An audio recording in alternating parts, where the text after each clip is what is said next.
Boss నమస్తే boss.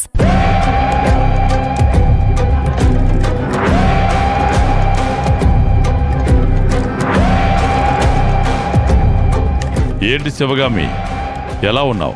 ప్రస్తుతానికి బాగోలేను. ఫ్యూచర్లో నువ్వు బాగుంటావో లేదో అనేది కూడా నాకు తెలీదు. నువ్వు ఉంటావో లేదో అనేది కూడా నాకు తెలీదు, కానీ నేను బాగుంటాను.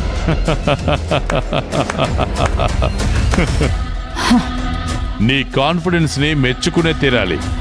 ఒక్క విషయం అర్థం చేసుకో, నేను రావణ్ణి, కానీ నీ మొగుడు శ్రీరాముడేం కాదు. ఒక సగటు మనిషి. అతడే ఇక్కడికొచ్చి యుద్ధం చేసి నన్ను ఓడించి నిన్ను విడిపించుకుని వెళ్తాడని కలలు కంటున్నావేమో. అది జస్ట్ కలే. చూడు, సూటిగా పాయింట్కి వస్తాను.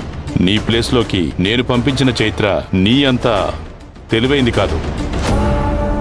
కనీసం సంతకం చేయడం కూడా సరిగ్గా తెలీదు.